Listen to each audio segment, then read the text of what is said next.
ಇವತ್ತು ಏನು ಮಾಡ್ತಾ ಇದ್ದೀರಾ? ಶಾವಿಗೆ ಒಗ್ಗರಣೆ, ಶಾವಿಗೆ ಒಗ್ಗರಣೆ ಚಿತ್ರಾನ್ನ ಮಾಡ್ತಾ ಇದ್ದೀನಿ. ಅದಕ್ಕೆ ಎಲ್ರಿಗೂ ಇಷ್ಟ, ಅದಕ್ಕೋಸ್ಕರ ಮಾಡ್ತಾ ಇದ್ದೀನಿ.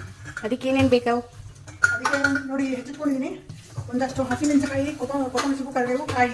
ಆಮೇಲೆ ಇನ್ನೇನಿಲ್ಲ, ಸ್ವಲ್ಪ ಕಡಲೆಕಾಯಿ ಬೀಜ ಒಗ್ಗರಣೆಗೆ, ಕಡಲೆಬೇಳೆ, ಉದ್ದಿಬೇಳೆ, ಸ್ವಲ್ಪ ಅರಿಶಿನ, ಆಮೇಲೆ ಲಾಸ್ಟಲ್ಲಿ ಒಂದು ನಿಂಬೆಹಣ್ಣು ಹಾಕಬೇಕು. ಅಷ್ಟೇ, ಅದೆಲ್ಲ ಒಗ್ಗರಣೆ ಮಾಡೋದು. ಈ ಶಾವಿಗೆನ ಅದಕ್ಕೆ ಹಾಕಬೇಕು. ಇವಾಗ ಶುರು ಮಾಡ್ಕೋತೀನಿ.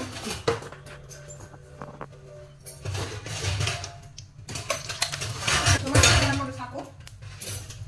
ಎಣ್ಣೆ ಕಾಯ್ತಿದ್ದಂಗೆ ಸಾಸಿವೆ ಹಾಕ್ಬೇಕು. ಚಟಪಟ ಅನ್ನತ್ತೆ.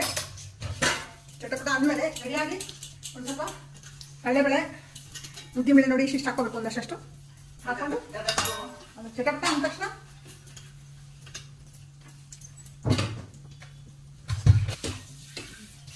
ಇದು ಚಟಪಟ ಅಂದಿಲ್ಲ ನೋಡ್ತಾಗಿ. ಈ ಚಟಪಟ ಅಂದ ತಕ್ಷಣ ಕಡಲೆಬೇಳೆ, ಉದ್ದಿಬೇಳೆ ಹಾಕಿ ಕಾಯಿ ಇದು ಹಾಕ್ಬಿಡ್ಬೇಕು.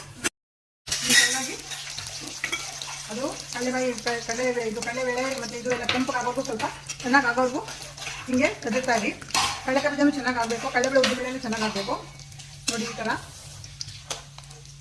ಥರ ಆಗಬೇಕು. ಅರ್ಥ ಬಂದಿದೆ ಇನ್ನೇನು. ಕಡಲೆಕಾಯಿ ಬೀಜ ತುಂಬ ಆಗದೇನೆ ಹಾಕ್ಬಿಟ್ರೆ ಚೆನ್ನಾಗಿರಲ್ಲ, ಹಸಿ ಈ ಥರ ಇರುತ್ತೆ, ಚೆನ್ನಾಗಿರಲ್ಲ. ನೋಡಿ ಪಟಪಟ ಅನ್ನುತ್ತೆ ಸ್ವಲ್ಪ.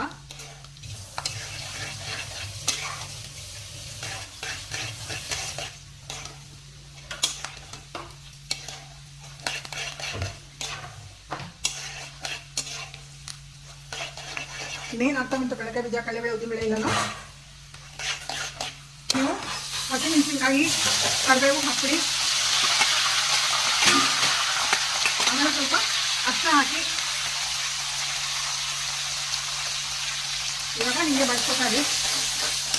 ಹಿಂಗೆ